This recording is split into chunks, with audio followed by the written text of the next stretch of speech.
Chunya odendo Nyasaye musekela ka kendo nyadichiel wala mukodi eka odhi nyime. Wamiyo nyingi duong' Wuoro Maler, Nyasaye Daudi ka Jesse, Nyasaye Agar madhako, Nyasaye Ibrahim katera. Nyasaye ma Nyasaye Musa mano mbaro nam inyime ratiro. Wan ka ikinde machal kama umwa pandwa Nyasaye maduong'. Gwedh joyalo duto mayalo ka pate bisobe kod joyalo gi duto Nyasaye. Gwedh na joma tiyo ka gwedh won studio ni akwere mo manichore msalaba Kalvari. Nyasaye dwaro ni mondo timre e nying Yesu Kristo ja Nazareth. Amen. Chunya odendo ruodhwa mang'wan gi lala. An kod wach madwaro mondo ayal. Maro maler chuna ne nyaka yal. Yena Yosef na wabiro wuoyo kodi to ang'wana lem. Gikone to nyaka walem. Gimo kelaka en yalo wach to walemo. Waloro dhot gi lam. Ondiki e muma mar Samuel mar 2:3 wasachiel. Kapok asome Roho Maler wachna wach moro mondo atim. Ondiki e mumbwa ni sama ng'ato nigi kuyo to lam Nyasaye. To ka ng'ato nigi mor to wer wende zaburi kod wende pak. Adwa na wer nikech wadhi lemo. Chariyo go nyaka watim sani. Nikech mumuyi ni kama nigi kuyo to walam Nyasaye. To kama nigi mor to wapak Nyasaye gi wende mag zaburi kod wende pak. Koro wabiro lemo, wabiro pako Nyasaye to wabiro lemo. Gik moko ariyo to wan gote. Koro yiena monda wer moro maro pongo chunya, no pongo chunya gariyo to beat because of time abiro wer achiel. Next week chaka wero machielo. Ywak ne ruodha mondo okonya ka. Ikwom chandruok duto manie piny. Okanyalo yotem ka an kenda. Mak mana ka Yesu emotelona. Ano?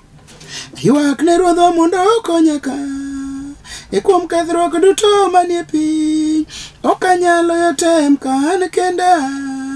Mak Yesu emotelona. Koro wer wacho ni aywak ne ruoth mondo konya. Jal ma winjo dhok mawacho kata manyalo odak gi ng'ama winjo dhok mawacho kata ma nyalo neno dhoga kaka diamore to nyalo mako wach.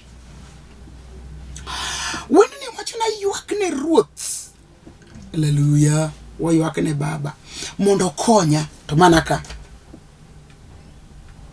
kame ywakeno iminyis Nyasaye mondo konyi kanyo. Kicha ng'eyo ni chunyi tuo. Ng'eyo ni ngi chandruok. Ng'eyo ni ngi ywak. Ng'eyo ni gin weche mopogore opogore. To wende ni wacho na ywak ne ruodha mondo konya ka. Ywak ne ruodha mondo konya ka. Ikwom kethruok duto manie piny. Okanyalo yotem ka an kenda. Mak Yesu wuone motelona. Koro wanyalo ywak ne ruoth mondo ruodha no konywa. Osiepna mawinja. Winjo waywag ne ruoth mondo ruodha okonywa. Nyasachwa ni tich. Obiro tiyo. Winji. Tije moko tima chal to tiyo. Musa no baro ne nam. Achieng' ratiro lela ka ji neno ko ng'wel gi nam to loso yo. Mano tich Nyasaye. Daudi ka Jesse no tiyo ne gorujire. Ne Goliath mano chando jo Israel higni mang'eny. Kata sani Nyasaye obiro tiyo. Obiro tiyo. Oking'e ni kutiyo ne Musa to ka Farao goganda ne mag lweny to nyume pi to lal kuro. To joge ma jo Israel to kal. Kutiyo ne Daudi ka Jesse bang' kinde mang'eny kilo lweny ilo jo Israel gi lweny pile. Ka gichako lweny to ni nyaka logi gi. To ang' wach no opong'o chuny Nyasaye to Daudi odhi nyathi mapotin apako Nyasaye. To kochope lweny to Roho mar Nyasaye omiye mano rujire. Gi kite moko mapoth 5. To wacho ne Goliath. Ibiro na gitong' dindo gitong' abaja. To ana biro ni gi nying Ruoth Nyasaye ma Nyasach Israel gana gi gana. Kawuono ang' ni ng'e intie Nyasaye moro Israel ka. Wi giringre jo Israel dhego to ringrini kod ringi jo lweny mag jo Filistia biro dong ne winy mag polo kod ndigi mag thim. Nyasaye makedo lweny we kedo lweny chanduri ruodho ni tich kamina no pek mo kisunge isodeno biro sudo kamina no kdhino biro dhi kamina no nyonore no biro wuok. Musa kumiga 40 no dhir Farao dagi lweny logi esama no gitu ndiko wacho ni Musa no ywak ne Nyasaye openyo ni kora timango ne joma ni gole od twich kakoro gi ywak donge piny biro chai nini golo gitu chopoge Kanaan utani ang Jehova penye nta ngome tinge lweti ni tie wach make wacho ne Nyasaye to wuoyo sano odwoko sano ne inyani jibiro chai nini golo Israel Misiri to chopoge Kanaan utani wach no chwado Nyasaye kalisasi nitie wach minyalo nyiso Nyasaye kata sama an kani nitie wach mawinje chunya ni ang nyis Nyasaye sane to Jehova ko winjo ni tero jo Israel e piny Kanaan utame to penjo Musa in gango to Musa duoke ni winjo an mana ginyalo thumoro ka gima en gono ibende piwangino biro timo gimoro ukoni bole piny wabiro bolo no piny kawuono mondo nyingi Nyasaye oyo duong obiro baro yo obiro ngwal gi nam manam gi ingre ka got to wabiro kalo. Glory be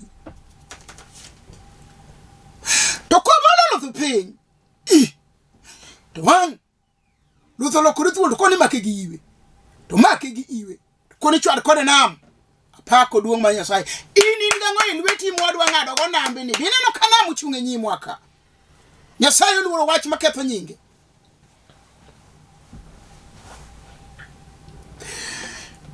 ndiko wacho chwada nam gi ludheno nam no barore loko machon wacho ni Nyasaye no biro gi yamo mar ugwe kaito ngwel gi nam kono bedo got to kaw dong to Israel okalo to ka Farao biro apako nyinge Nyasachewa uneno ni yo nitie koro biro gi gechene madongo mag lweny okinyeni ni tiere gari maduong mar lweny minyalo yerne jomoko apako Nyasaye to ringa kuchope chunyi nam oimore yambugo chako dugo to ime go ganda ni mag lweny e kandika wacho ni Mariam gini no pako Nyasaye gi nyiduonge loka cha kage sekalo na makwar kage neno kaka wasikigi onyumore nam apako Nyasaye maratego Soromo wabiro pako Nyasaye gi nyiduonge loka cha wachi mapek machandino saogik Jehova dwa baro kodwa nam obro umo wasikwa nam kanyo ubedi tumo se sandi ibiro ume nam kanyo ubedi ywak ywak ibiro ume nam kanyo awacho ni ya ubedi kuong museluwi ibiro nyume nam kanyo wabiro pako Nyasaye loka cha gi nyiduonge Daudi ka Jesse kodonje lweny to yudo ka lweny tek olef kutingo wiye kama to Israel lingo nyaka Saulo ringo mapundi inyeni ni tiere jal makuchunga lweny kutingo wiye kama to nyaka jotelo ringo podi wan gi jatelo achiel kama miluongo ni Yesu Kristo jal manuchier moloyo tho sama ne sade no sande maber twade mudh kume la watime gik madongo mokonyi duk kawasike paro no tieke ne ng'ama nigi Nyasaye ok bitieki Inje chunyi ni Nyasaye chwadho timo gima lich to kada udi ka Yesu otho musalaba Kalvari chieng' mar adek chiro loyo tho duogo kongimo chako waro ni gichowa winji Yesu ni tich we chandori wer wacho na ywak ne ruoth mondo konyaka nyaka Daudi ka Jesse no ywak nyaka Yesu majawar no ywak e musalaba mokone Eloi la basabathiani winjo waywagi kawacho moko matek winjo piwangwa chwere nyimi Nyasaye apako Nyasachewa nyaka Musa no ywak Elamo mare Musa Nyasaye neno winjo. Nyasachwa ne ni kode lemone duto. To ne gin gi chandruok ka gia Misiri. Kori winjo. Nyasaye nyalo bet kodi lambite. Mana ka okiru. Koro wenne wacho na ywak ne ruoth kuom kethruok duto manie piny. An okanyalo yelwen kan kenda mak mana ka Yesu wuongi emotelona. Koro Yesu telo to aluwo bang'e. Wedhi gagogi, wedhi ni lony, wedhi ni ng'eyo. Bewe moro wengi ni yani wetimo gimok nyis duong' Nyasaye. Ka Yesu telonwa, okwanyalo yo lweny ka wan kendwa mak mana ka Yesu emotelo. Glory. Morwa kabisa gi wach Yesu Kristo. Indalo kandalo tutem sudona ka jacheni owuondani mondalal jachini siwuondo ji mang'e enye kore kani mondo koro gilal kianade nade gik ma thindo mabe Nyasaye kodagi to kan kodi Yesu saitani achayo nikech Yesu emotelona nikech Yesu onyisa riekone. Koro winji ndalo kandalo jachien temi monde lal. Wan gi ji mang'eny manose lal. Nikech Yesu Kristo pod jawar. Nikech Yesu Kristo pod ruoth. Omiyo wanyalo yudore ka wangima sani. Nikech Yesu Kristo pod nitie. Omiyo ngima wa nyalo chalo kako chaleni. Koro ka Yesu nyiso wa rieko, wedwaro rieko ni. Ajuoga ok nyal. Yath ok nyal. Aneno kilando gi kor bepe oko ka. Ni muganga kutoka wapi? Ne Yesu eja teko mawuod Nyasaye. Koro ka Yesu nyiso wa rieko, to mae rieko ma Yesu nyiso wa ni mondo wayalo wache piny duto to walam Nyasaye ka waywak. Eka Daudi kolamo Nyasaye. Mwache ni winjo, anabiro ni mana gi nying Ruoth Nyasaye ma Nyasach Israel gana gi gana. Jal chakoni niya. Inyath matis mapok kedo lweny. Idwa kedo koda. Ibiro na gikede kiwene na guok. Kata kawuono wan go maparo ni Nyasachwa tiyo gi gik madongo. Nyasachwa tiyo gi pesa mang'eny. Nyasachwa tiyo gi bunde gi gik mopogore. Nyasachwa ni ema nyalo kelo ne ng'ato tuo. Winji. Golia penje ni te paro ni in dibina gikedi pana guok. Kawuono wabiro gi nying Ruoth Nyasaye ma Nyasach Israel gana gi gana. Ni kawuono an wach mamora ni yie ok en gima bi, ok en gima nokalo. Yie en sano. And that is why the Bible says now. Faith is the substance. Koro ibeda ne gi yie sani kwa dilemo, beda ne gi yie miwinjo kiwacho ni adier timore. Mora mosechanda gini timore, kawuono timore.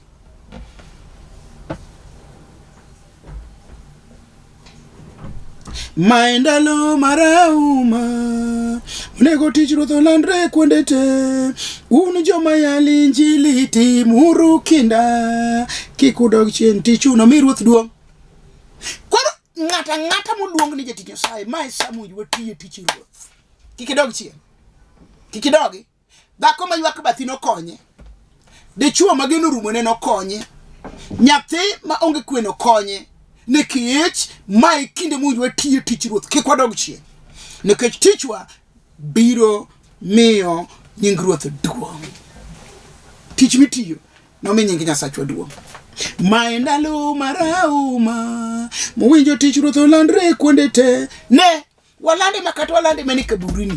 Land tich Ruoth. Kode lande mane dhako ma migumba, lande tich Ruoth. Kode lande mane ni janeki chiro, lande tich Ruoth. Kode lande mane kama ichwa die, lande tich Ruoth. Mae ndalo mara mowinjo tich Ruoth olandre kuonde te. Haijalishi. Kode lande ni jatuo, lande tich Ruoth. Un joma landi Injili timuru kinda kik udog chien tichuno mi Ruoth duong'. tich mitiyo biro miyo Nyasaye duong'. Atemwa ka okinek sama nying Nyasaye yudo duong' to imbe Nyasaye konyi. The other way round. Awacho ni sama neno ka tich Nyasaye mitiyo dhi maber, Nyasaye be gigi dhi maber.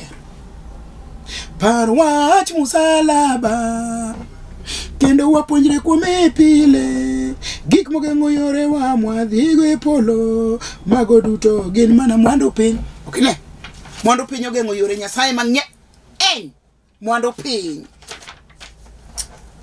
ket richo tho ne tich Ruoth, kendo kik iwe tichni momi, mano simboni maduong' manisidh chieng' giko, nekech tich ng'ato noel chieng' bura. Koro tich momi kik iwe. Kaini neno ni nowari mondo chama soya chama. Kano wari mondo igone ji nengo mar lemo go agoya. To kano wari mondo idhi e ngima timatima. Tich mora manomiyi tim.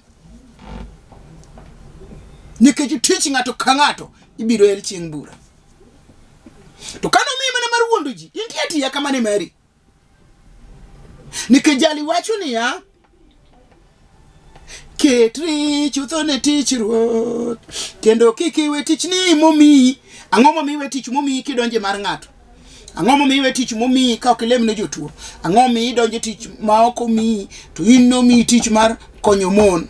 Apako Nyasaye mangima, mar konyo mier, mar konyo jomokwamo, iduognegi geno. Mano simboni maduong' manosidh chieng' giko, nekech tich ng'ato noel chieng' bura. Tich ni te weng'ie mar ng'ato, we blame ng'ate mare, mari eme chom tir. Nekech tich ng'ato ka ng'ato ibiro el chieng' bura. Kik igalori no sewari, kiparo ni ngimani dhi donje, ji adi mowar moe mudho mochako dokie kendo. Emomiyo koro ritri ne ngimani, in emiritori ne ngimani. Onge ng'ama ritori ni, in emiritori ne ngimani. Ahura nitie bas, mane wach madwaro.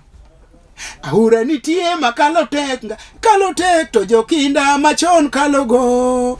Kaka Ayubu Nowa Musa gi Daudi, gi Daniel bende okale nyim sibuoche. Ahura nitie makalo tek to jokinda machon kalogo. Kaka Ayubu Nowa Musa gi Daudi, gi Daniel bende okale nyim sibuoche. Koro wani aora kawuono ni, wani aora makalo tek. Ang'eni wadhi kale, chiemo wakale, wago mirembe haleluya. Wadhi kale,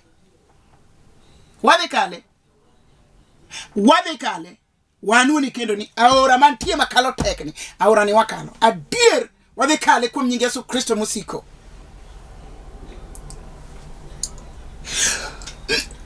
Jokinda makale, tim kinda. Dado wada, tim kinda kilemo, nago wada, tim kinda kilamo Nyasaye, tim kinda kilamo Nyasaye, tim kinda kilamo. Wachandri gi weche mang'eny. Tim kinda kilemo. Tima kinda kilemo. Ni aura nitie makalo tek to jokinda machon ema kale. Ayubo kale ka nyithinde tho rumo, piny ogone mau. Nowo kale kogero ak. Muso kale kanam barore nyime Farao imuonyo gi nam. Daudi okale konego Goliath. Koro aura nitie makalo tek to jokinda kalo. Bed jakinda. Aura ni wakale. Ne Daniel no kale kaene e bursi buoche. Mana be mana leweny. To Nyasaye alama no mako dho sibuoche. Masibor ne ko time gimoro. Wan gi Nyasaye mabiro mako dho sibor tinende. Ang'eye. Haleluya. Kaka Ayubu Nowa Musa gi Daudi, gi Daniel bende okale nyim sibuoche. Ere sibor mochung' nyime. Ining'eni wacha ni lweny nitie to pok ineno. Mane midwaro mondo Ruoth gol ni mochung' nyime sibor mane mang'ob. Mui ka piny odidini. to in bende timie kinda mondo iket Yesu ka ruoth chunyi. Ng'ama osekong'eyo adiera mar Ruodhwa Yesu ok ni luor kata ka tho ema nie nyimi. Intim kinda mondo iket Yesu ka ruoth chunyi. In ma wuoyo kodi moseng'eyo adiera mar Yesu gi gik ma Yesu timo gi loch ne gi honni, ok ni luor kata tho ema nie nyimi. Ok ni luor, ok ni luor, ok ni luor. Yiena som kodi muma mondo walem sa orumo. Wasomo kodi Samuel mar 2 adek ewange en kama tin kabisa to Roho biro konya. Lweny nodhi nyime e kind dhod Saulo gi dhod Daudi kuom ndalo momedore. Daudi nomedo locho, dhod Saulo nomedo dok chien. Miwangi walem kaita yalo wacho. Erokamano ne muma mikelo man gi teko mang'eny, muma man gi ratil, muma man kod wach. Uganda maneno Lolwe TV sani magi jogi Nyasaye. Ang'eyo ni kayalo kama, tayalo ne joma chunygi omoko, ayalo ne joma nigi chandruok, ayalo ne joma pi wang'gi chwer, ayalo ne joma onge mor, ayalo ne joma onge kwe, ayalo ne joma okuyo, ayalo ne joma onge school fees, ayalo ne joma onge kar dak, ayalo ne joma dak gerach, ayalo ne joma onge udi, ayalo ne joma onge tich, yana ayalo ne ji te. To nyaka ne joma dak maber, nyaka joma nigi tije. Ruoth yo iwuo kodgi e mumane imidwaro ni otimre e nying Yesu ja Nazareth. Amen. Muma wacho ni lweny nodhi nyime, loko machon gole mamit ni lweny nomedore. Muma ne wacho ni lweny nodhi nyime e kind dhod Saulo gi dhod Daudi kuom ndalo momedore. Daudi nomedo locho to dhod Saulo nomedo dok chien. Lweny nitie nyimwa ka. Nomedore kuom ndalo mang'eny. Kuom ndalo kata mana Musa ne ndalo mathoth kokedo lweny pok ging'ado na. Kedo lweny joge ne tho nyaka thim. Ukedo lweny apako Nyasaye. To kata mondo mi Nyasaye gol Daudi mondo dhi ne Goliath ne ok yot. Ne lweny mokedo ndalo momedore. Muma wacho ni lweny nodhi ndalo mobeto medore e kind dhod Saulo kod dhod Daudi. Kata kamano dhod Daudi ne medo mana locho, to dhod Saulo ne medo mana dok chien. Apako nyingno.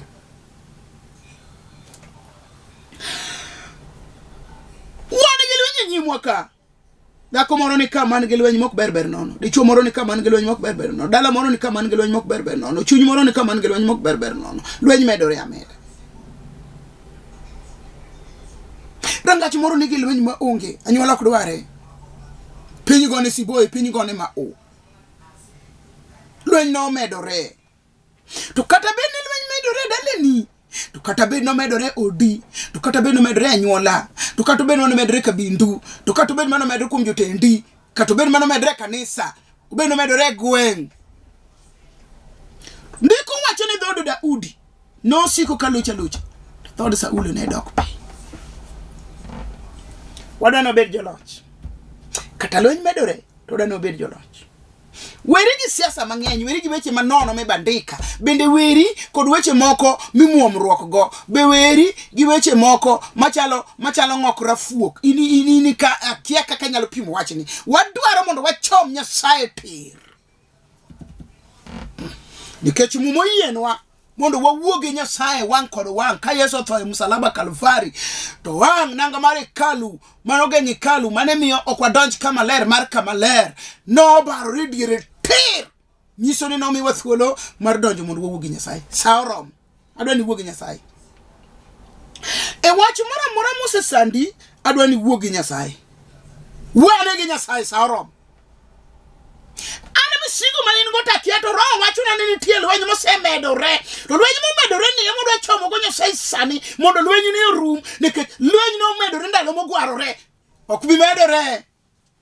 Mosesandi no ok bi medore. Ok medre nikech Yesu nigi teko. Ruodho mama kolweto ndike mo mar Zaburi. Nene arito kony mano ai Ruoth Nyasaye gi kinda. To achien Jehova no chiko ite. Mino winja mino ywa ko gole bugo mar chuodho mar otodo e ka bang'i achien no keta lwanda marabora monda ko haleluya saromo waserito kony ma iri Nyasaye gi kinda waserito glory be to Jesus waserito kony saromo muma wacho ni no chiko ite mino winjo ywakna ekano mako lweta mino gola chuodho mar otode bugo marach ma Satan nyuma waserito kony ma ir Jehova gi kinda glory be robo shintarabakwa my shonto robo bi waserito kony hallelujah mo a ir Jehova gi kinda achien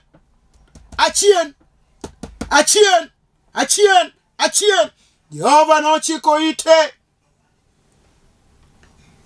wodha bugo maro chuodho maro todo ayude dichuo moro manie chuodho todo ma ruoth dwa wuodho oko sani ayude dhako moro manie todo ma ruoth dwa golo oko sani achien no chiko ite mogolo chuodho maro todo gineno kimoki otodo to ruoth obiro mondo goli imoki otodo Jehova biro mondo goli mondo keti wi lwanda mondo ko kimiyo nyinge duong kipamo kaka Mariam gini no pako Nyasaye gi nyidwonge ka ging'ado aora magi dhi loka machielo apako nyinge Nyasaye no awinjo ka dwani walem kodi ka una wach moro machandi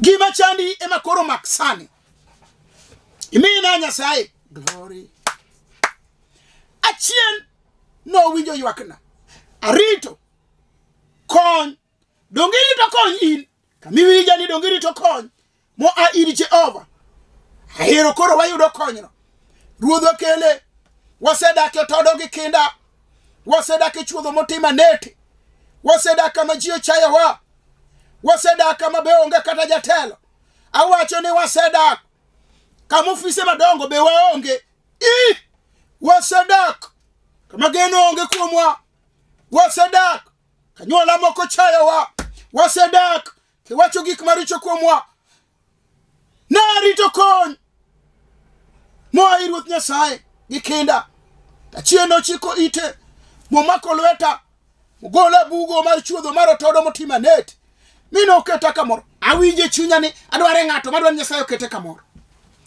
kani tie ng'ato mawinje chunya no dwaro Nyasaye mondo kete kamoro sarom ami Nyasaye lweti mi Nyasaye gima in gono ne miye ka uchandruok ne miye mondo maki Nyasaye dwa wuodhi sani kum nyinge Yesu Kristo ma Nazareth iwuodho wa nete iwuodho wa todo iwuodho wa chuodho motaw sani kum nyinge Yesu Kristo ma Nazareth wamiyo nyingi duong Fweny Nomedore kind dho Daudi kod Saulo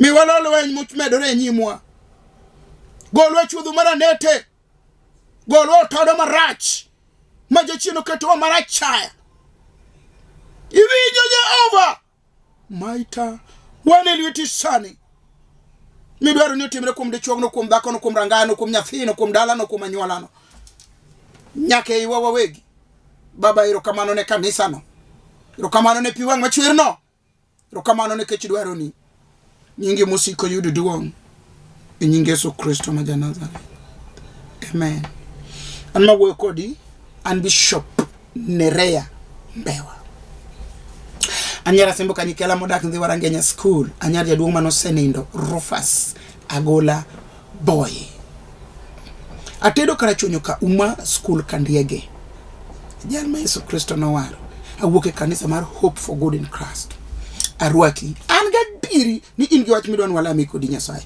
in gi wach midwa penjo tiende in gi wach midwa nyisa ni kani yalo to kama ami namba monde kaw kwa yare mang'eny kadi gombo monde manywa ami namba kadi gombo mondo lem kodi ami namba 07 20 40 39 13 anoyo 07 20 40 39 13 Nyasaye gwedhi ka warado kuom remo manochwere musalaba Kalvari. Shalom Shalom.